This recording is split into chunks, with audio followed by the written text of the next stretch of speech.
Okay, how's everybody doing?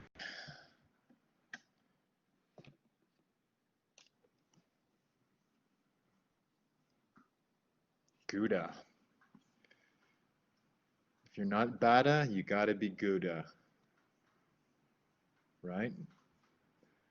That was a dad joke, I think.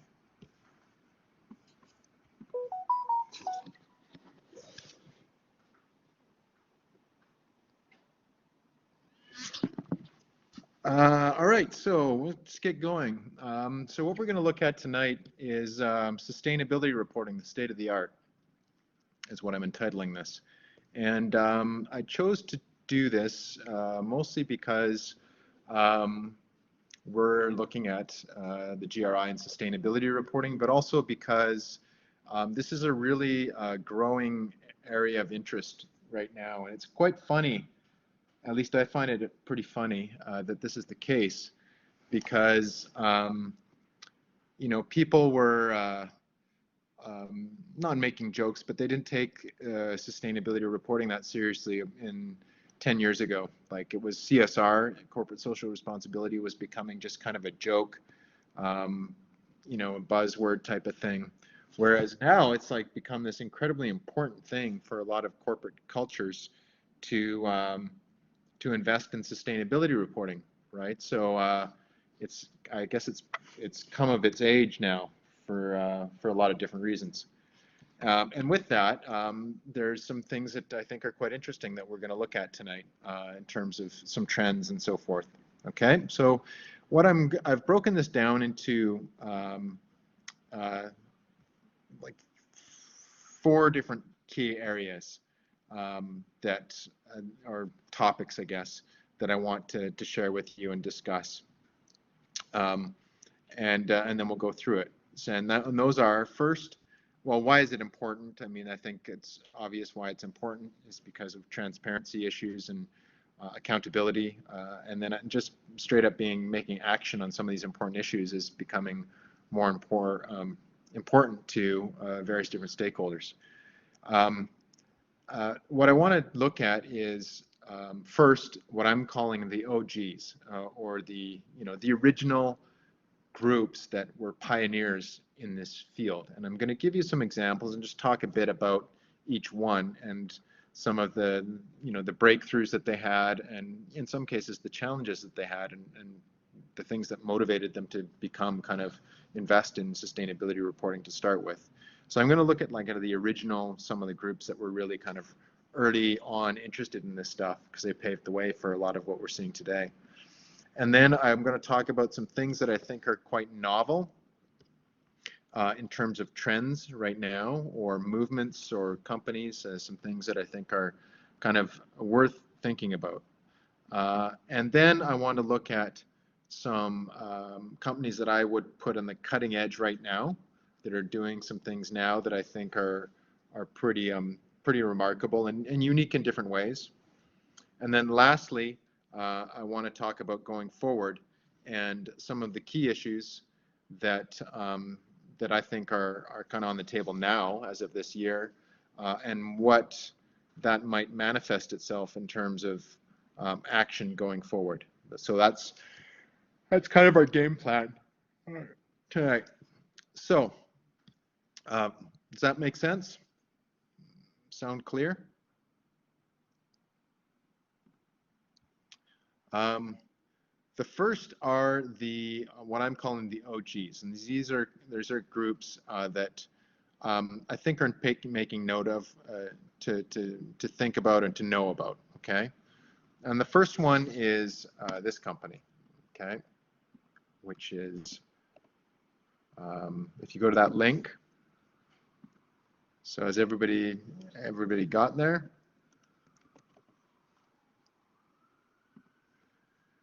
How many people have heard of this company before?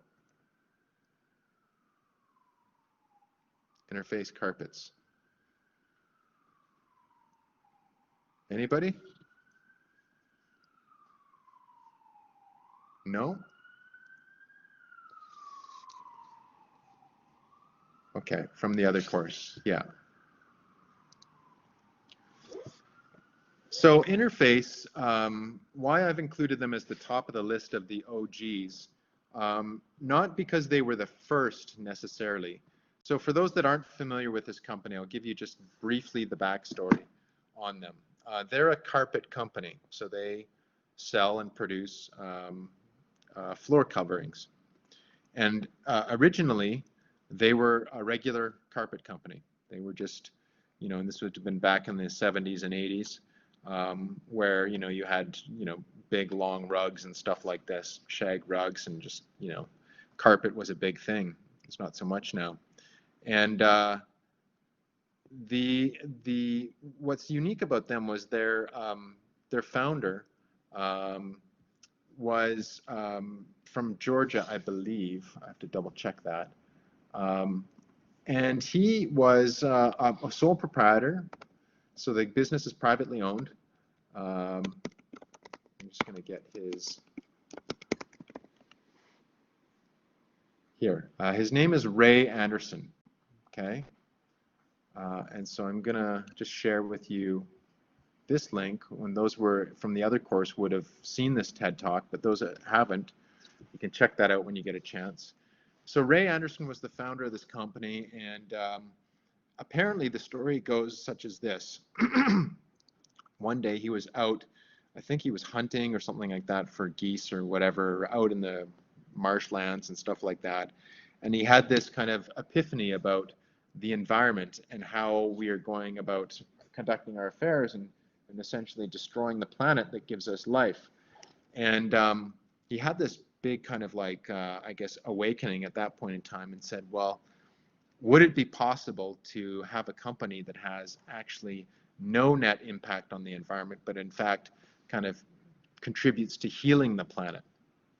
Literally, he was out in nature and had this kind of revelation. And then he went back to his company and set about to examine how they could go about doing that. And so at that time, things like cradle-to-cradle design were just rarely new things.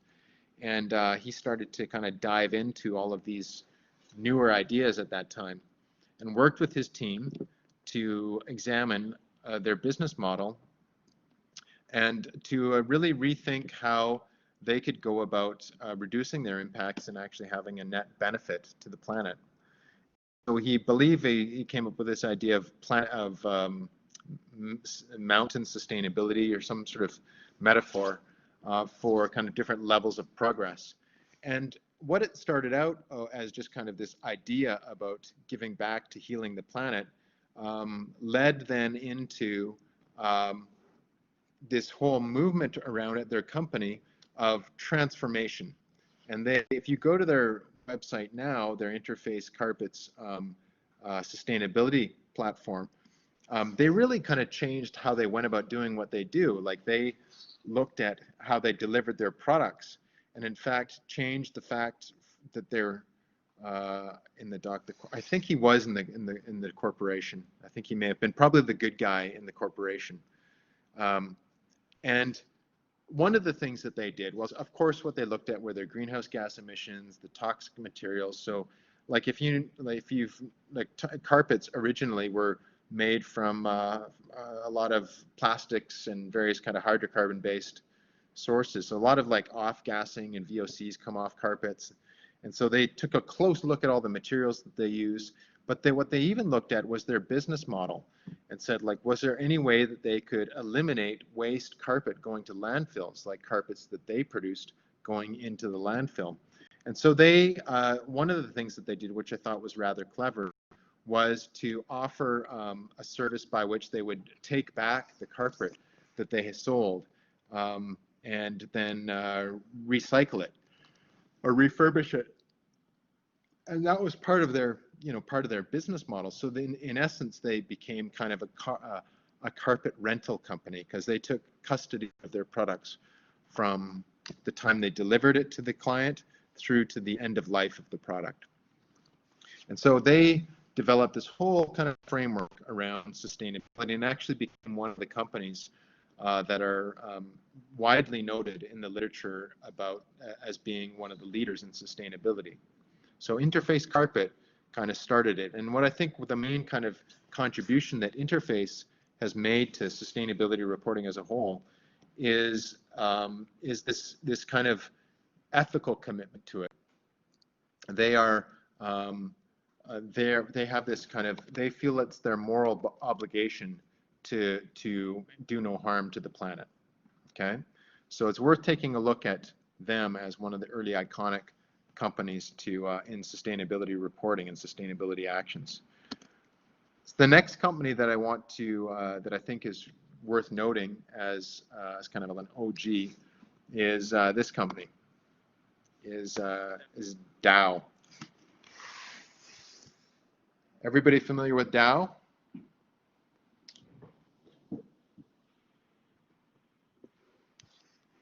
Or is anybody familiar with Dow?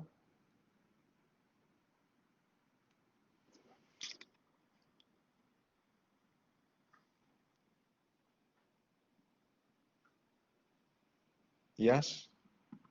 Dow Chemical. They were the bad guys back into the 60s. So Dow is a very big chemical company. Okay? So they would be the equivalent of Monsanto. Have you heard of Monsanto? Yes, you've heard of Monsanto. Of course you have. And Monsanto are the bad guys of the environmental movement, correct? Like if you mention Monsanto to anybody who's at all environmentally conscious, they will say they're the devil, right? I've been in meetings with Monsanto, like I've been at tables where they've had Monsanto people at conferences. So it's, yeah. So there's a lot of things about Monsanto that are not good. But the reason why I bring them up in this kind of, in this situation is that Dow was the Monsanto of the 60s and 70s. Okay? They were the evil company, the big chemical company, because they were responsible. They were responsible for emissions of a lot of chemicals, the producers of chemicals that had very deleterious effects on the environment. You know, so they had this kind of thing about them that was bad. So you know, whenever you have that stigma, then you have to do something about it. So Dow really needed to kind of pull up their socks with respect to their environmental performance. And so what they did is they invested quite heavily in environmental management processes, tools, and protocols as related to chemicals management. And they invented something or created something called responsible care. And responsible care is, I'm just trying to see if I can get a link to it. It's kind of like an early precursor to ISO 14000, but for chemicals.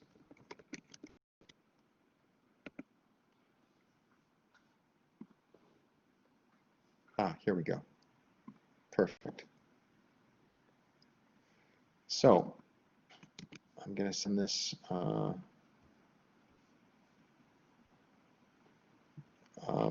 Founded in 1985, Responsible Care is now practiced in 73 countries. It's a sustainability kind of guidelines or movement that's specifically focused on the chemical industry.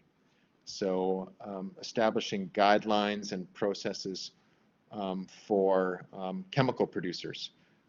How do they go about being transparent and ethical, kind of like the GRI, but for chemical companies.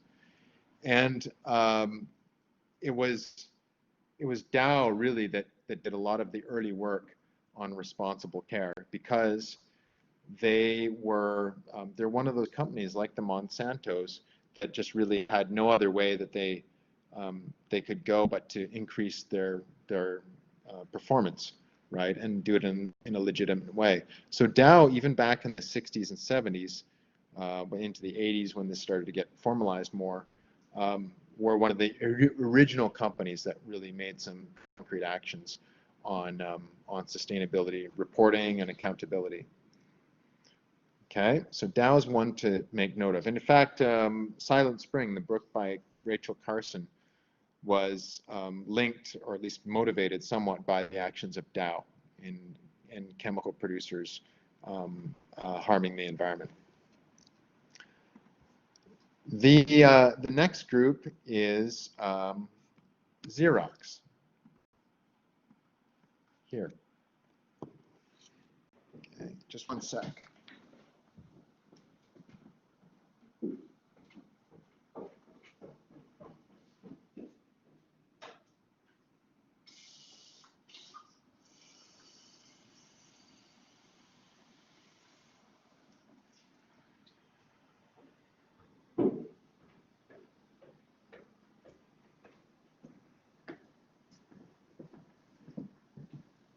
And Xerox is we all know who Xerox is.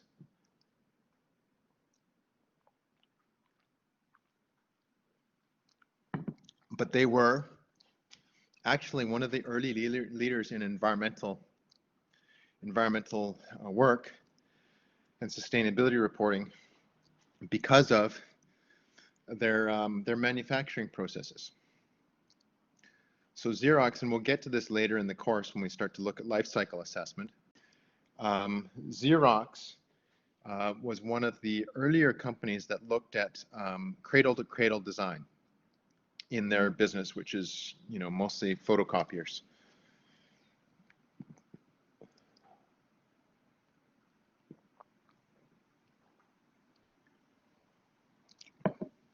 And they did a lot of early work, even back to the 80s, in designing for end of life.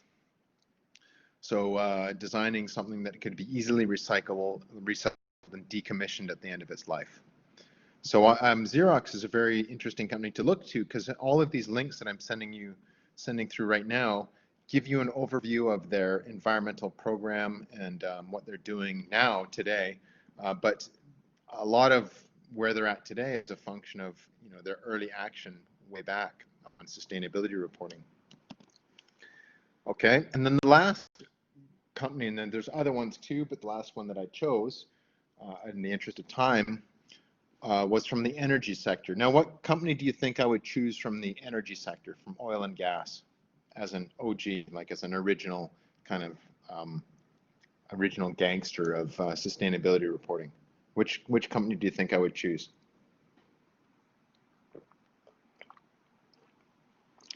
Anybody? Ideas?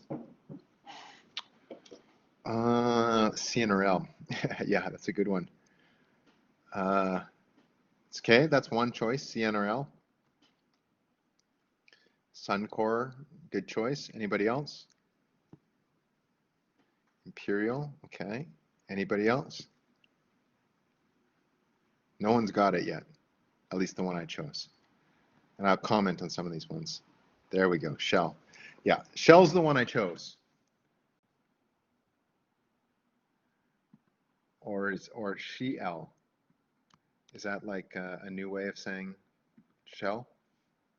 The gender progressive way of. I chose Shell, and I'll explain to you why, and I'll comment on the other ones. Now, I chose Shell as an OG because they ran into some pretty big problems internationally, even back in the 80s, in places like Nigeria, where they had some pretty significant heat on their company from activists because of the conflicts that they had encountered with groups like the Ogoni people, which is kind of a local tribal people in Nigeria. And also, so there was the issues that they had to kind of deal with back then. But also, Shell was, they hired a lot of different people that were experts in scenario planning. So a lot of scenario planning and modeling and that kind of stuff.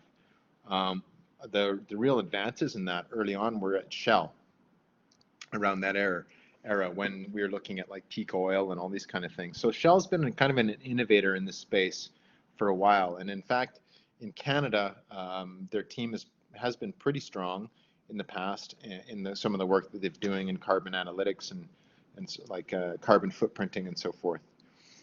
So Shell has been at it for a while, and they've done a pretty good job. Now, some of these other groups, it's interesting you bring up CNRL because they have not always been the most progressive oil and gas company.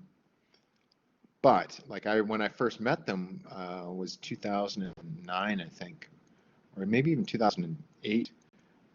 And at that point in time, they were still kind of considered to be like a bad company. Like they were just not really compliant, or at least not putting in a super strong effort. But now in the last, I don't know, 5 to 6 years, maybe 7 years, they've hired like some of the best people that I know working in this area, and are doing really great stuff. So CNRL seems to have kind of turned the corner. Suncor is another good suggestion, Marcella. And Suncor has really top-notch people in Calgary working on various dimensions of sustainability reporting and environmental practice, so like restoration, reclamation of land, and so forth. So Suncor is really good. Imperial, I don't know much about.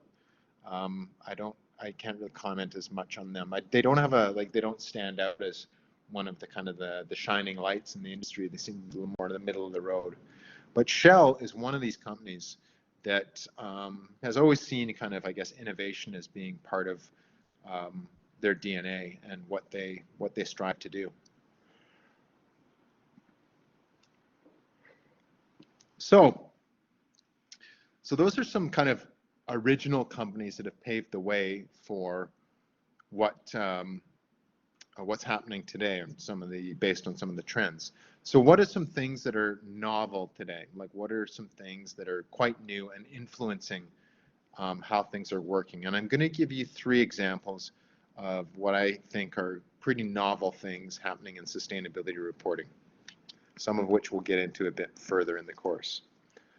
Number 1, new ways of accounting. Okay, this is the first one. Okay, TEEB. So this is something we'll look at in the LCA unit. So TEEB is the economics of ecosystems and biodiversity. And what that means is it is a framework that has been developed by economists and bankers to help deal with this problem, which is the problem that the environment is free, meaning damage to the environment, pollution to it, and damage to ecosystem services quite often in the past, usually in the past all the time, has no economic cost to it. Therefore, it's a free externality of a process. So I try and think of it this way: like if you were paying for your water use and your home, you would behave differently, right? You would probably take shorter showers, you'd use less water at the tap, and you would economize the use of that resource. Why? Because it's got a price on it. Similarly, TEEB takes a similar approach to this whole idea of putting a value on nature. And the purpose for doing so is to try and make the costs more visible, because currently they're invisible, the costs of production. So the costs of, say, using pesticides for agricultural production. So those pesticides may negatively impact other things like water quality or so forth, other things such as that. And what TEEB is attempting to do is to put a legitimate economic price on ecosystem services such that it's no longer a free lunch. There's some economic guidelines.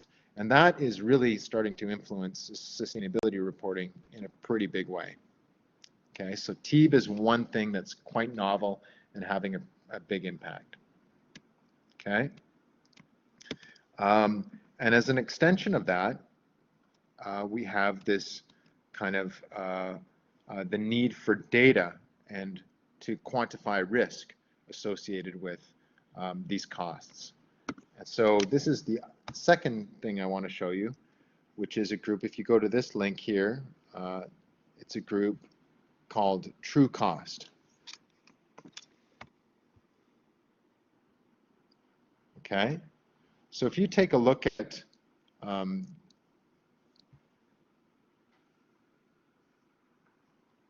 this website, you'll see that what they deal a lot with is ESG, environmental and social governance issues, and risk analytics in relation to um, um, environmental impacts and their costs. So if you take a look around on this website, you will get a better understanding of what this group is doing. And what's novel about them is they've taken the ideas of like TEEB and these kind of overall kind of economic guidelines or frameworks, and they have put it into analytics. So they do ESG analysis. They really look at kind of the economic and environmental risks and risks of climate change in a very, very concrete way. So they've done some pretty neat stuff in this area. So one of their big things is informing business decisions along the value chain. They'll look at the value chain, let's say the production chain, and see where there might be some problems for automotive manufacturers or forestry or retail or what have you. Okay, so they're quite novel in the operationalization of sustainability decision making and analytics. Okay. Worth looking at Trucost, and they've been acquired recently, it looks like. And then the third novel thing that I wanted to share with you tonight is novel standards.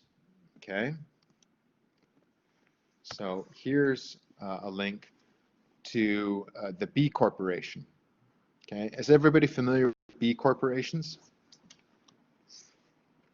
I may have mentioned them already.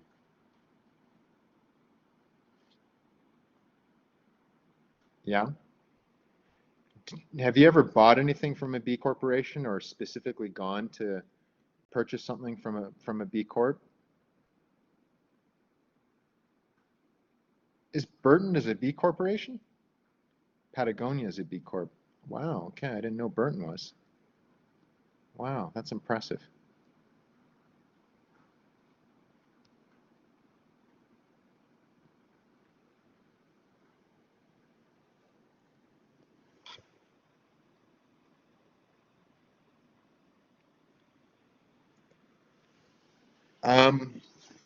So B Corporation, it's like the better corporation is kind of what it stands for.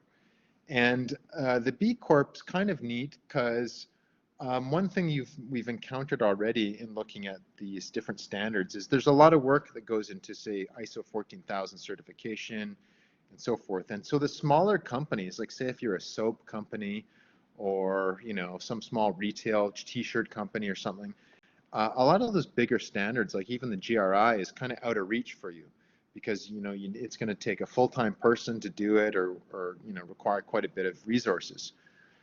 And the B Corporation is a much smaller scale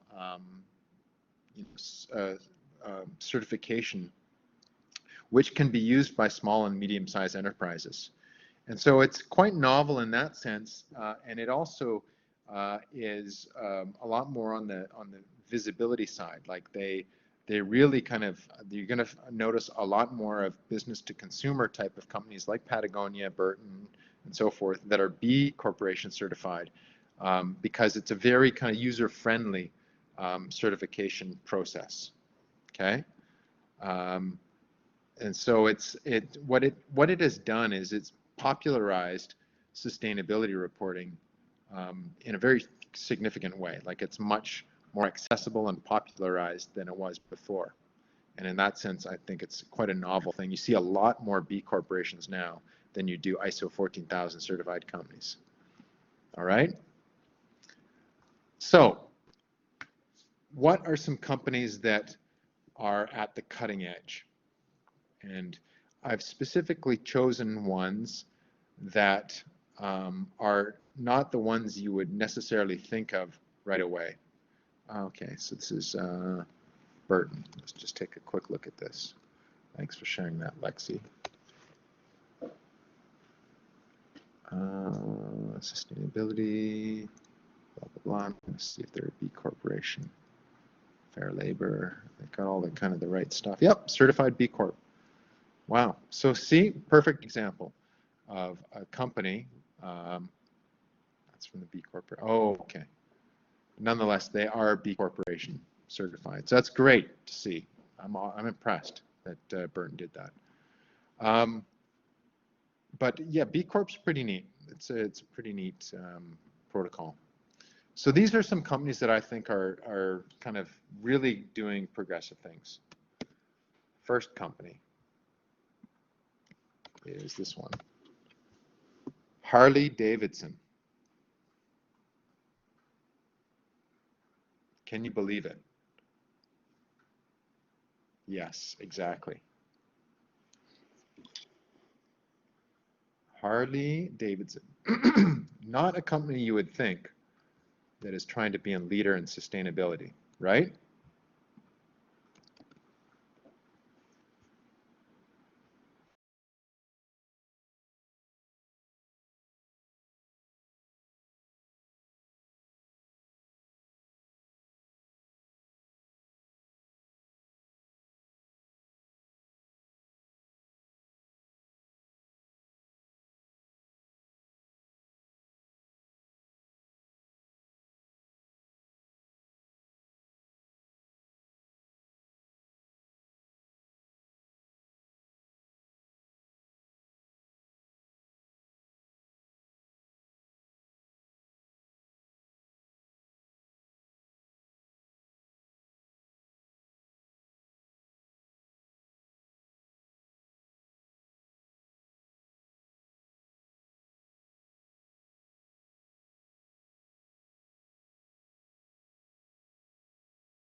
Can you hear me again?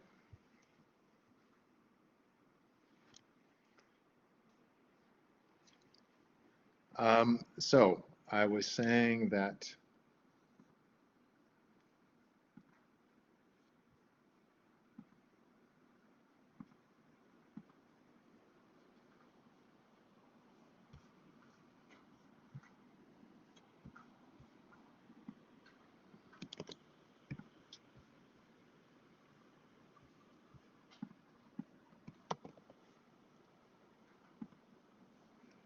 Harley Davidson. Here we go again. So why Harley? What do you think's going on here? Why do you think they're interested in this?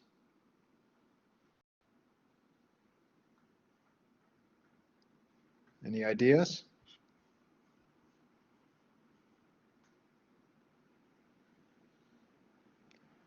Diversify, yeah, that's part of it. Offset the dam emissions and noise pollution. Yeah, part of it. Buyers are starting to be interested in this. Yes, that's the key thing. Believe it or not, the people that are buying Harley Davidson motorcycles right now, more and more are concerned about exactly, David's right, are concerned about the environment. Think about who buys Harleys. It's not all kind of, whatever, whatever, like redneck, blah, blah, blah. I mean, a lot of folks that are buying Harleys are people with money who are often young. And a lot of those folks these days are, they want a Harley, they're working at Facebook. and they want a Harley, that kind of thing. There's a big market of people that wants to have that kind of culture of Harley, freedom, but they don't want it to be, they don't want to damage the environment. That's what I think is going on here. And in fact, I actually met one of the lead designers from Harley at a conference in 2012, and it was in Montreal. And I met him because he had put on the app for the conference, this matching app, interested in the future of green transportation. That was one of the things he was interested in. And I thought, wow, I should talk to this guy from Harley. And so we sat down and had a coffee, and they had sent him to the conference to research. He was the lead designer for motorbikes for Harleys. And so he draws, he would draw the bikes. And he was there to research green motorbikes and stuff, green transportation in general. So a big part of what they're doing here, if you go to their website here, you'll see Harley-Davidson sustainability is inclusive of all we do to ensure sustainable future of the company, from our environmental and social impact to how we govern the business. And they have here their environmental, the electrification of motorcycles, improve fuel economy, reduce, reuse, and recycle, reducing greenhouse gas emissions, fuel economy increases, and then also these kind of new electric motorbikes. So if you take a look at, they also have a social component here, and then they have their sustainability report. So when I first met this guy, I thought, okay, well, that's interesting. And then I started to take a closer look at what they're doing, and I started to see their sustainability reports. And then they got super serious about it. And then they hired some really kind of, how do you say, some really kind of prolific people in environmental and business. Like one guy who is the former CEO of Puma, they hired him. He was on the chair of their board, and they hired him to really kind of make some changes in their company. And so this guy did some revolutionary stuff with them. So I'd keep my eyes on Harley-Davidson in terms of where sustainability is going in some of the, and this isn't a good example because it's not what you'd expect. Okay. So another company that I think is kind of at the cutting edge of things or doing interesting things is this company, Mars. So have you heard, has anybody ever eaten a Mars bar before?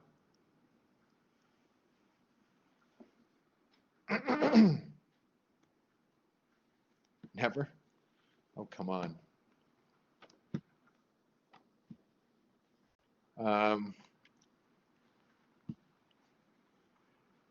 So this company, oh my God, deep fried. That's like Calgary Stampede action, deep fried Mars bars.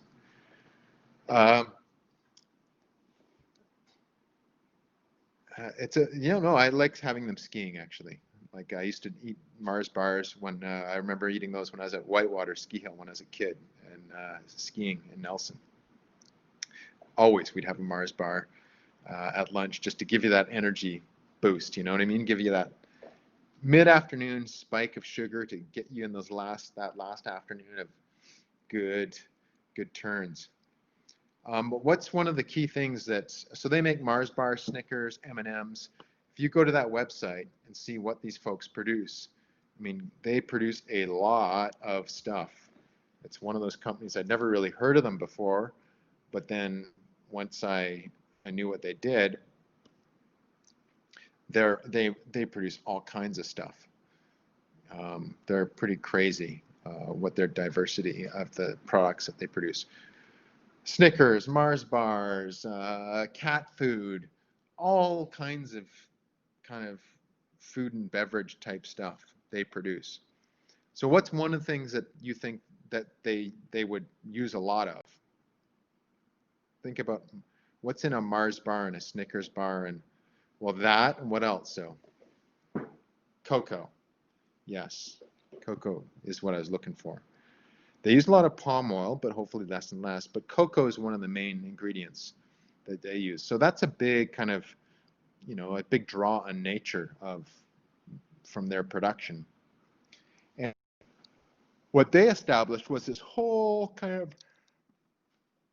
sustainability program around sourcing cocoa. They've done a lot of work on this sustainable sourcing of cocoa, and how they work with farmers and all that kind of stuff. So it's really quite remarkable what they've done in that space. And then what else? So the backstory with these folks is I met Mars, the lead sustainability guy from Mars, at a conference in 2010 in Japan, and he's this crazy looking guy, big long hair, long beard, white, he looked like a wizard. But he's like a really leading thinker in this area, and he started to talk about their program, and I thought, wow, it was incredible what he was showing. And I had never really been exposed to Mars as a company, only their products. And then I asked him afterwards, I said, oh, his name is Howard Shapiro. And I said, Mr. Shapiro, how do you incorporate standards into what you guys are doing? Like I was curious whether they use ISO or what have you. And he says, no, we don't use standards. And I go, really? And he said, yes, no, we create our own standards. So what I think is really novel about these folks, Mars, is they've got so much capital, and it's a privately held company. So when they want to invest in kind of sustainability, they went and hired the best scientists in relation to, in relation to what they do. So the best biochemists for cocoa, all that kind of stuff, and have come up with some pretty remarkable protocols and processes for managing their operation. What they're also now into is looking at social sustainability. So if you look at their website, you'll see Mars launches full potential platform driving gender equity ambition. So take a look at this, because this is clearly a big issue for them, because they're sourcing, often they're sourcing products from countries that don't have very good gender programs or gender situations. And also, like in here, they look at in West African cocoa communities, they want to increase gender equity. So they've incorporated all these. If you read through what they're doing here under this program for full potential, they're doing some pretty interesting things and aligning them with the UN objectives for gender equity and the SDGs and stuff like that. So Mars has always been one of those companies, ever since I found out about them, that was really kind of like pushing the envelope in sustainability. So have a closer look at their report and what they're doing, and I think it'll be useful for you, especially in this unit, as an example of a company that's really kind of doing some novel things. The next group that I'd like to kind of outline for the cutting edge is a group at the different part of the scale, right? Harley's a big company. Mars is a big company. But what about small companies, right? Like what about the small, SMEs, small and medium-sized enterprises? Does it mean that those companies cannot be leaders in this area?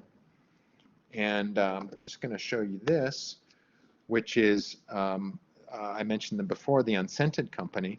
And these folks are really interesting. I know the founder in Montreal, and they make products, soap products. Has anybody seen Unscented Company's products before in the store? You can go buy them at IGA or wherever you shop.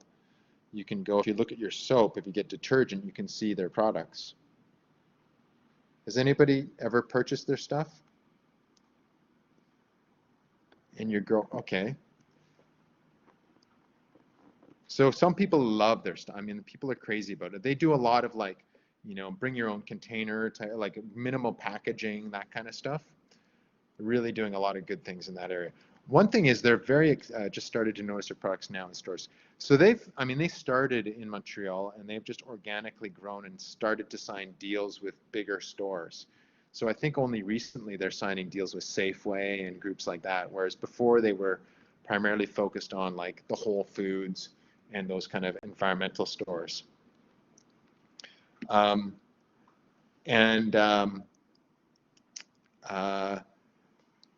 but you can get it. Like I was actually at IGA or Nesters the other day, and their products were there. They're quite expensive, I found actually. So I mean that there's a price to sustainability. But what's interesting about these folks and why I've included them is I've known the owner from the day they started the company, probably at Canadian Tire too now, is they're really committed to the principles of sustainability from day one. They really founded the company based on that, on the fact that they felt that whole industry was not doing a good job.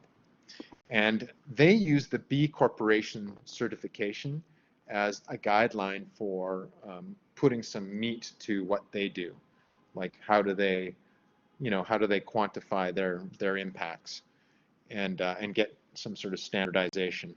So B Corporation is something that they chose to represent their action, which is pretty good. So take a close look at them as kind of a smaller example of what a company can do, and then develop new streams, like a new niche for them for what they do. And they're very kind of today. Even to look at their branding, it's very kind of, I find them to be very minimal, but very kind of front of the line. You can see their these cardboard boxes, refills, and so forth. Create your own refill station.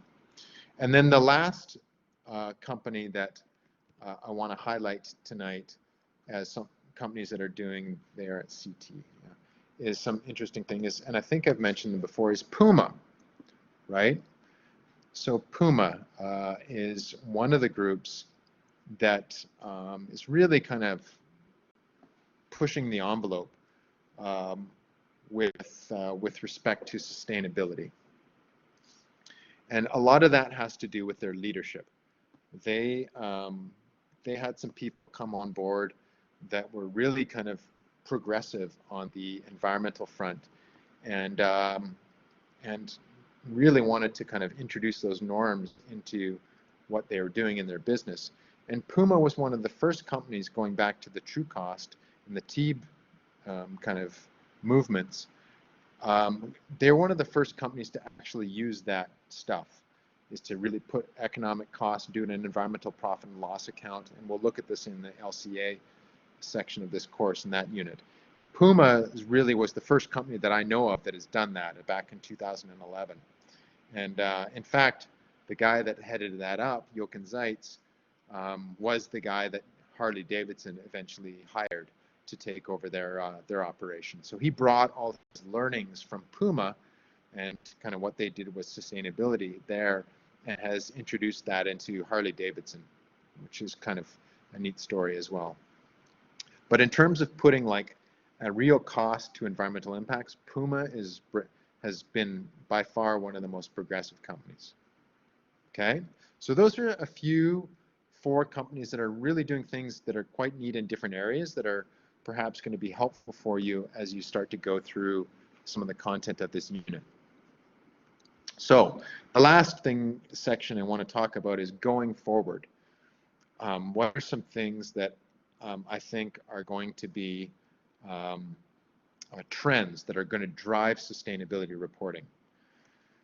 Okay, what do you think are some things that are going to drive sustainability reporting?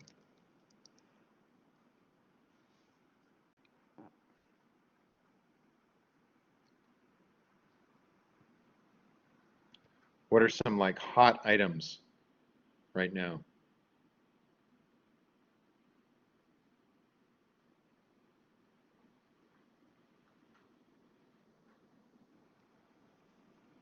Climate change, yes. So that was first on my list. So I think one of the things we're going to see more of in this sustainability reporting context, in terms of climate change, is climate resilience. Because it's not enough now just to reduce greenhouse gas emissions and report your emissions. Unfortunately, a lot of the changes that we expect from climate change are unavoidable. And so I expect that we're going to see companies start to use this whole idea of how resilient they are within their sustainability reporting. And in fact, we might even see more metrics that try and kind of quantify that. I think COVID will drive a lot, because If you think at it from an investor standpoint, these companies often, especially if they're public, want to ensure to their investors that they are resilient. If there's a meteor that hits the Earth, they're going to keep on trucking and producing whatever they do. So I think climate resilience is going to be one of these things that is going to be a big kind of factor going forward. The next one, and Linda, this is what I referred to it a bit in one of the examples, but diversity. So racial diversity, I think, is going to be, we're just starting to see this now, obviously, with the all of the attention that has come to from the BLM movement and what's been happening in North America. I think we're going to see a lot more of that, and with that, some metrics. So, like, how do we actually adequately represent that in our reports, right? How do we do that in a way that actually is representative? So that's diversity. Gender equity, I think we'll see more and more of, a representation in actual sustainability reporting. How are they actually doing it? So we saw that actually with the Mars example. Their programs are a very good example of how that's, how do you actually do it? Like, it's one thing to talk about it, but it's another thing to actually do it and then have some proof that you're actually making progress on that. So I think both of these things, diversity and gender equity, will be factors we're going to see more of. And then the last thing that I think we'll see more of is ecosystem services and biodiversity, but ecosystem services particularly. Now, you probably have heard of this before. I've mentioned it probably in this course, if not other course you've taken with me. But ecosystem services are basically the services that nature provides us, right? Like fresh water provision, climate regulation, so provisioning services, supporting services, regulating services, and cultural and aesthetic services. Now, more and more, the mainstream society is starting to recognize the importance of these things. Climate regulation, for instance, or carbon sequestration is like something that's really, it's an ecosystem service for climate regulation. So I think we're going to see a lot more of those things, like ecosystem service. What are our impacts on specific ecosystem services in sustainability reporting? And Puma is a good example of that because they've done that for ecosystem services. And I think other companies will follow suit. So we'll see more and more of that kind of like content unfolding. Okay. So where's this all going? I just think we're going to see more and more of importance placed on this kind of sustainability reporting. Is going to become even more important than it is now, and then what it was before. Before, like I had mentioned at the start of this discussion, it was a joke. It was just something that people did because they had to do it. I don't know, they just felt it was politically correct to do it. They'd do a CSR report. And now it's becoming like you have to do it, like it's because your customers demand that you do it. And in the future, I think it will be something you want to do more and more because it's going to be something that drives business development and drives innovation more than it does even today. And can be, rather than a cost center, it can be a profit center, a source of kind of benefits rather than just simply being a cost that you have to deal with all the time. All right, so that's kind of like a snapshot of what I'm calling the state of the art or the state of the game of sustainability reporting right now. And it gives you, hopefully, at least a few different links that you can take a closer look at and start to think about as you go through the readings for this unit. Does anybody have any questions?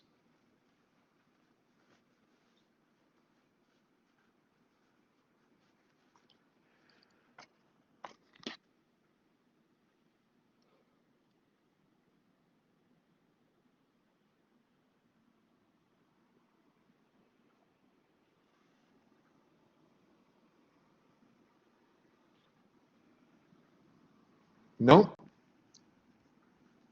All seem clear? Nothing confusing there?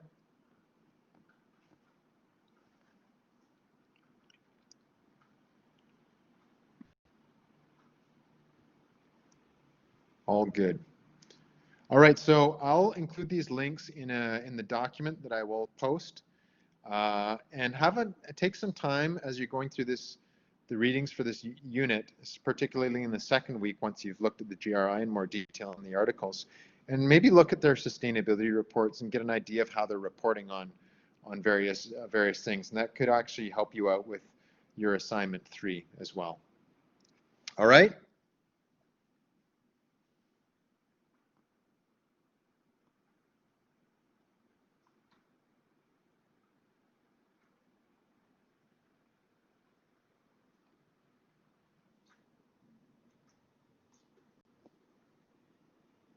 Good. All right. Okay, well, thank you for coming out, and I will see you online. Have a good night. Stay safe. And yeah, try and enjoy the weather wherever you are. If you're in Vancouver, it's rainy, rainy, rainy, and it's not so fun. But hopefully you're in some place that's not so bad.